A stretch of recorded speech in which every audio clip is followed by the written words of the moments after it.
헌금의 법칙 8. 바라는 추수량에 맞춰 씨를 뿌려야지 작년 추수량에 맞춰 뿌려서는 안 된다.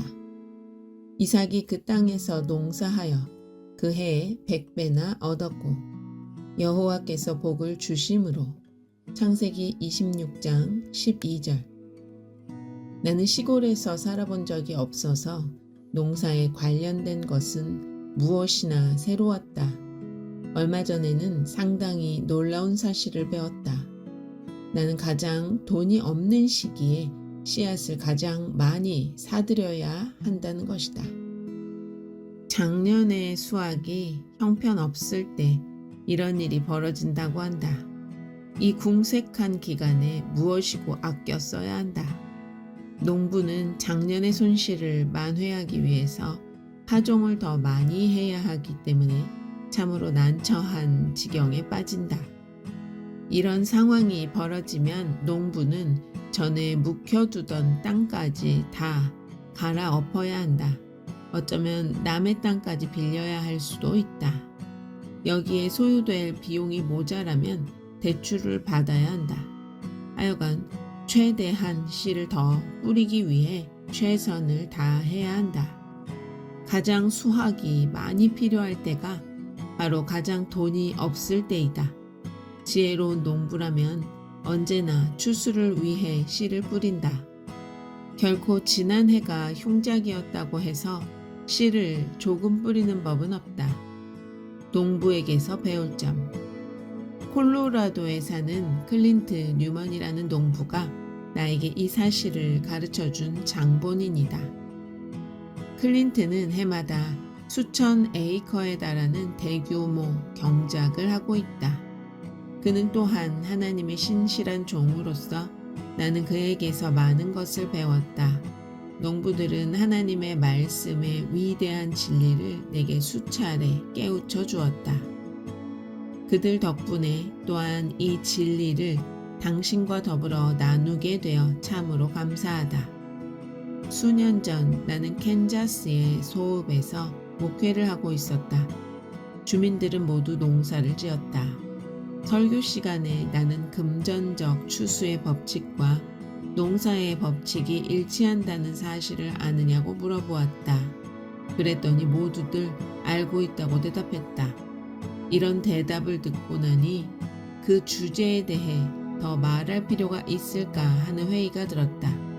그렇지만 그냥 건너뛰려고 해도 성령님이 주제를 돌리지 못하도록 막으시는 것이었다. 할 수 없이 나는 추수의 법칙을 설명하기 시작했다. 솔직히 말하자면 농부들 앞에서 씨를 뿌려야 한다는 둥, 추수하기 바라는 만큼 뿌려야 한다는 둥 이야기하기가 정말이지 쑥스러웠다. 그래도 나는 설명을 계속해서 8번째 법칙, 즉 씨를 뿌려 추수량을 맞춰야지 작년 추수량에 맞춰 씨를 뿌려서는 안 된다는 법칙을 말하기에 이르렀다. 갑자기 이 농업 전문가들이 어리둥절한 표정으로 서로 시선을 주고받기 시작했다. 뭔가 잘못된 것 같았다. 나는 그들에게 물었다. 여러분, 제가 말한 것이 뭐 잘못되었습니까? 그들의 대답을 기다리는데 마치 목에 무슨 덩어리가 걸린 느낌이 들었다. 사실 내가 여태까지 공자 앞에서 문자 쓴 격이 아닌가 말이다. 노련한 농부들 앞에서 도시인이 추수의 법칙을 가르치고 있는 것이다. 한동안 아무도 입을 열지 않았다. 마침내 한 사람이 손을 들었다. 그는 말했다. 목사님, 지당하신 말씀을 하셨습니다. 농부라면 누구나 자기가 바라는 수확량만큼 씨를 뿌려야 한다는 사실을 알고 있지요. 수중에 돈이 다 떨어졌을 때 바로 가장 씨를 많이 심어야 한답니다. 전년도 수확이 형편없어서 파산할 지경에 있을지라도 다음번에는 더 많이 뿌려야 하고 말고요. 제가 충격을 받은 것은 농사를 지을 때는 이 원칙을 충실하게 따르면서도 막상 헌금에 관해서는 적용을 못했다는 겁니다. 거둔 만큼 헌금했지 거두기 바라는 만큼 헌금한 적은 없었습니다. 방 안에 있던 농부들은 모두들 고개를 끄덕여 동감을 표시했다.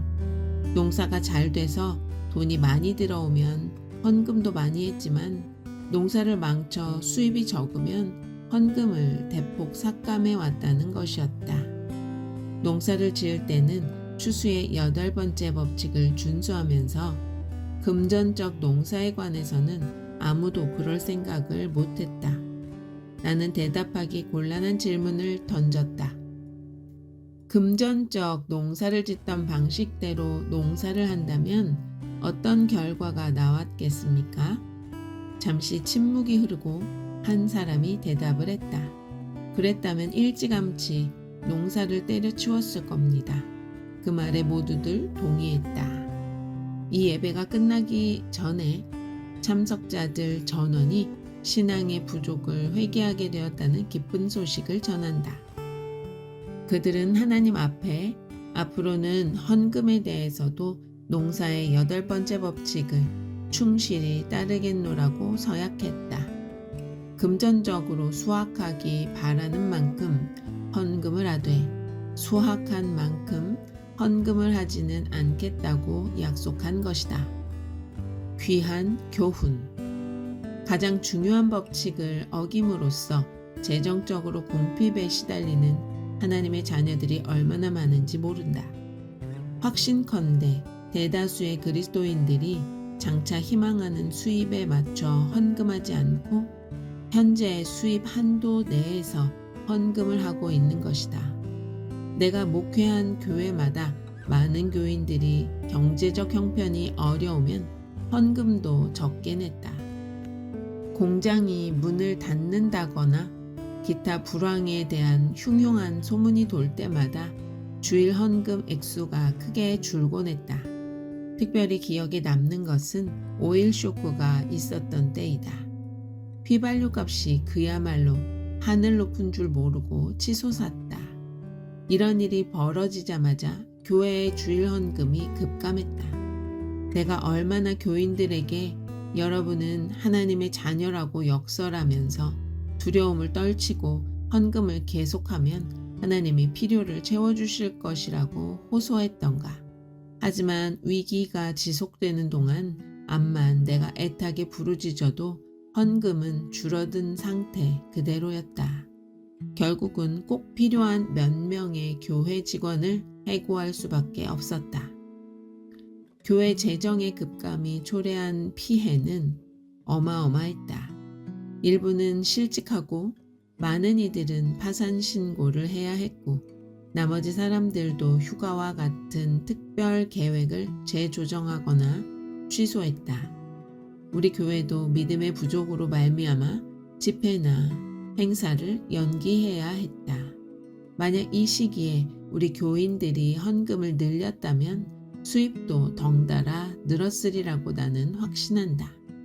그랬더라면 그때의 결핍의 고통을 교인들도 교회도 겪을 필요가 없었을 것이다. 결핍의 두려움. 여러 가지 이유 때문에 결핍에 대한 공포가 하나님을 믿는 신앙에 그늘을 들이온다. 열왕기 상에 나오는 사르밧의 과부도 궁핍을 두려워한 나머지 거의 파산 직전에 이르렀다. 밀가루통에 밀가루가 다 떨어져 이 여인은 하나님께 더 이상 아무것도 드리지 못했다. 이 때문에 과부와 그 아들은 나란히 죽을 뻔했다.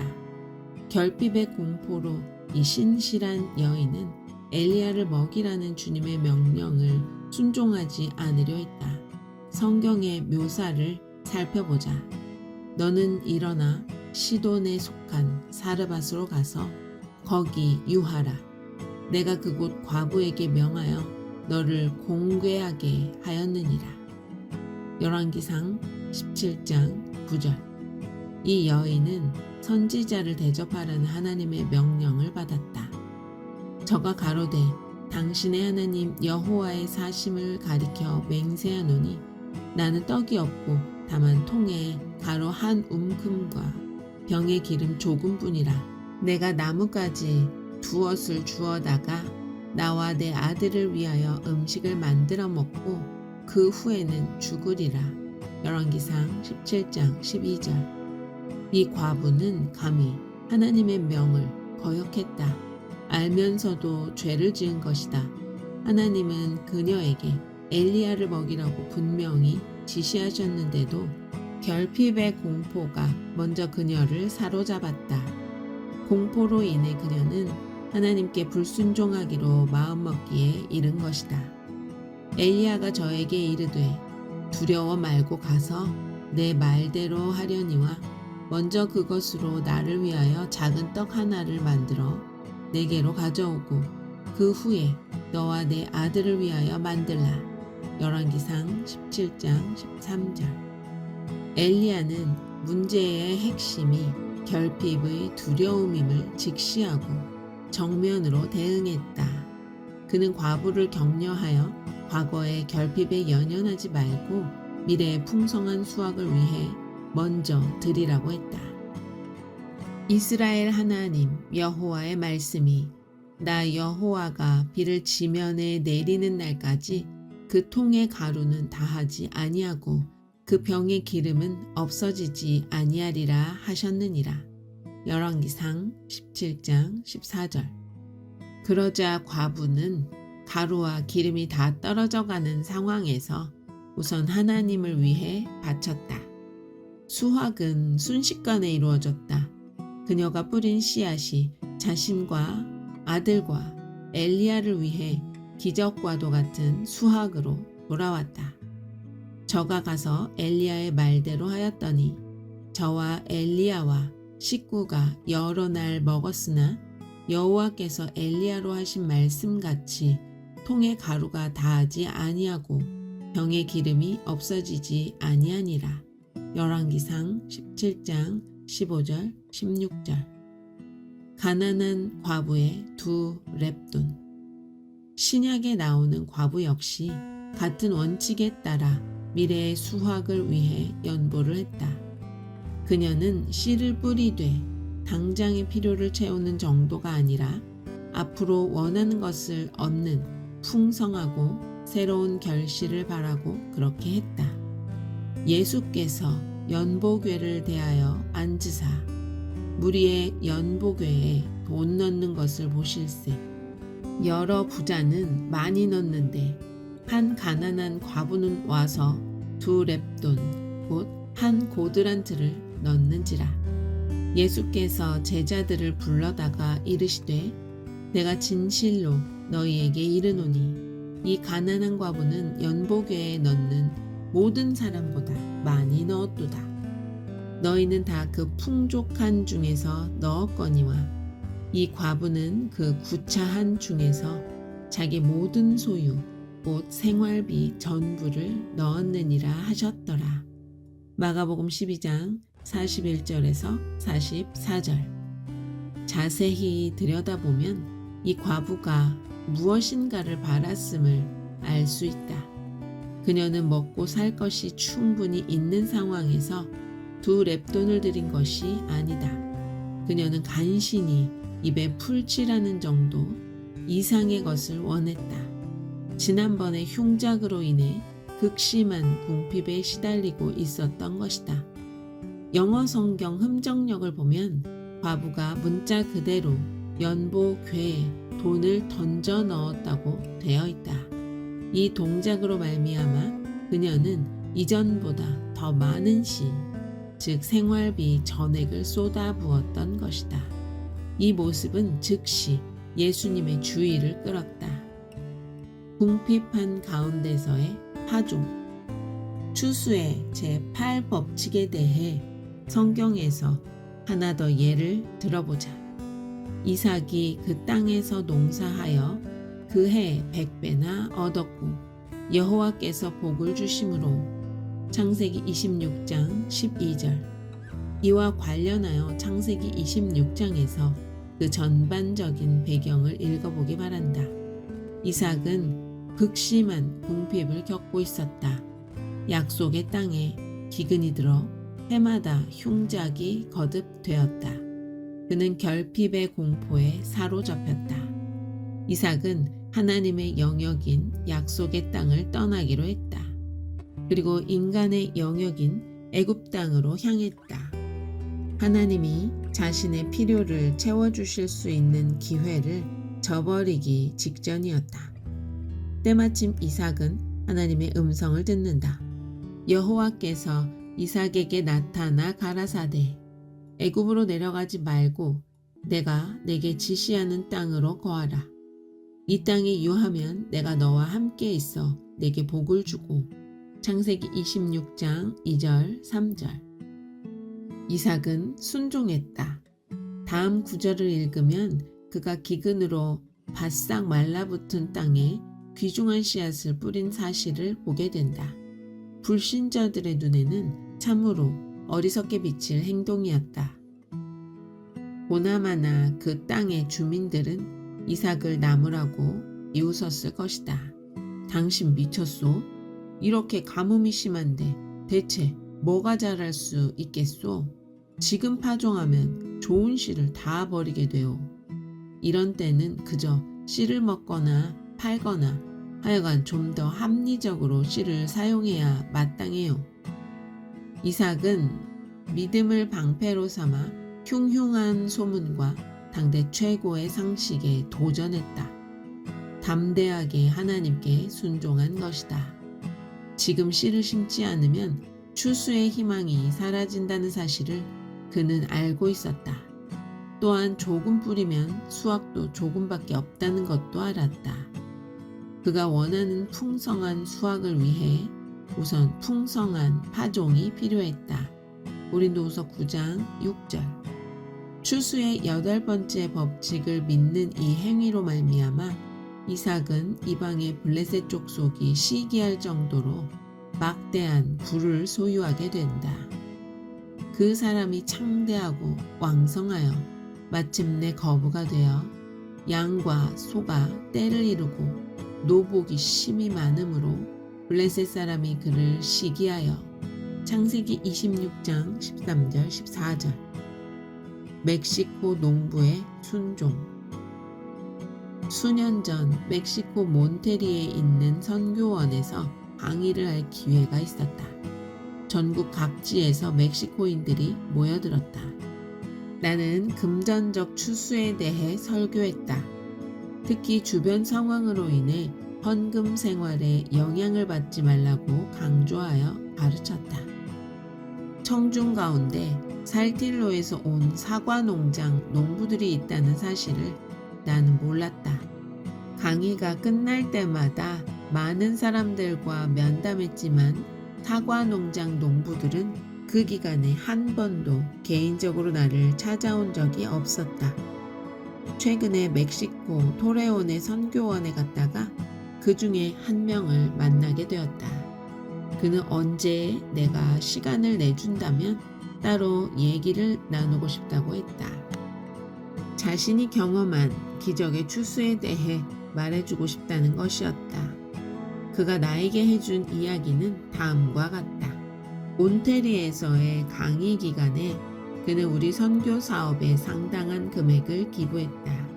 그는 그 돈을 풍성한 사과 수확의 씨앗으로 드린 것이다. 거듭 흉작을 겪은 그로서는 절박한 문제였다. 이 헌금을 하느라 그는 극도로 쪼들리게 되었다. 힘에 겨울 정도의 거액을 헌납하고 살틸로의 집으로 돌아온 그에게는 최악의 소식이 기다리고 있었다.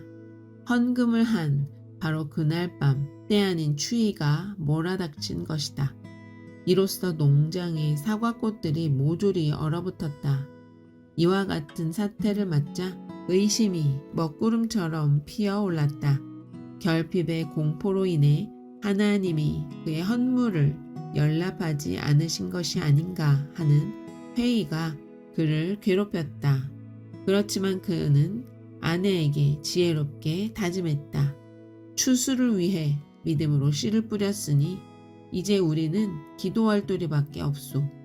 자연의 결과는 좋지 못하지만 우리 하나님은 자연을 다스리는 분입니다.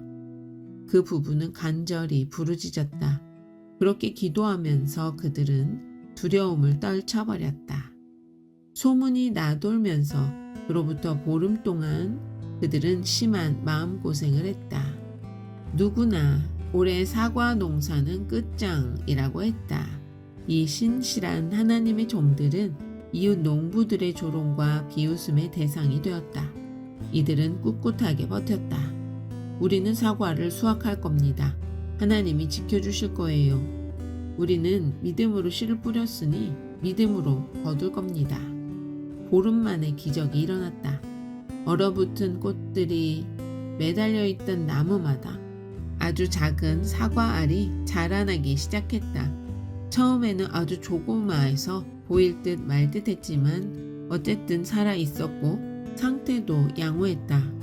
사과는 날마다 알이 굵어져 마침내 탐스럽게 익었다. 그해 마을에서 사과를 수확한 집은 이 신실한 농부네 집밖에 없었다. 그리고 그 수확은 그 어느 해보다도 풍성했다. 자, 이제 가장 감동적인 부분으로 넘어가자. 그해 다른 농장이 다 흉작이어서 이 농부의 사과는 전에 없이 비싼 가격에 팔렸다. 우리는 장래의 추수의 규모에 따라 씨를 뿌려야 한다. 과거 추수의 규모에 맞춰 파종해서는 안 된다. 풍성한 추수를 위한 풍성한 파종. 당신이 더 큰 수확을 바라고 있다는 사실 자체가 과거의 추수량이 부족했다는 증거이다. 이런 상황에서는 씨를 뿌릴 때 주의해야 한다. 없으면 없는 대로 헌금을 줄이려는 것이 당신의 본능이다. 그러나 이렇게 하면 문제는 결코 해결되지 않고 뒤로 소급되면서 더욱 심각해질 따름이다. 이로 인해 당신은 또 한 차례 형편없는 수확을 하게 될지도 모른다. 낡은 사고방식을 버리라. 과거의 결핍에 연연하여 파종하지 말라. 과감하게 미래의 추수를 바라고 투자하라. 그러지 않아도 돈이 없어 죽겠는데 어떻게 그러냐고 할 사람도 있을 것이다. 그러나 여태까지 믿음의 약속에 대해 우리가 배운 것을 기억하라. 일정액을 작정하고 현재 드릴 수 있는 것을 드린 다음 나머지도 정해진 대로 다 헌금하라. 모든 것은 당신에게 달렸다. 과거의 수확이 빈약했다면 오늘 당장 작정하라. 과거 풍성한 수확을 거두었다면 지금까지 하던 대로 계속하라. 소득이 충분치 않았다면 전보다 더 많은 씨를 뿌려야 한다. 많이 드릴수록 많이 거둔다. 많이 심는 자는 많이 거둔다 하는 말이로다. 고린도후서 9장 6절. 추수의 법칙 목록이 추가될수록 당신 안에는 초자연적인 능력이 역사하여 당신에게 확신을 심어줄 것이다. 추수, 헌금의 법칙 1. 씨를 뿌려야 한다. 2. 씨는 쓸모없게 해야 한다. 3. 거두고 싶은 열매의 씨를 뿌려야 한다. 4. 씨를 뿌릴 때 추수량을 정해야 한다. 5. 좋은 땅에 심어야 한다. 6. 추수할 때까지 참고 기다려야 한다. 7. 제대로 거두기 위해서는 밭을 잘 돌봐야 한다. 8. 바라는 추수량에 맞춰 씨를 뿌려야지 작년 추수량에 맞춰 씨를 뿌려서는 안 된다.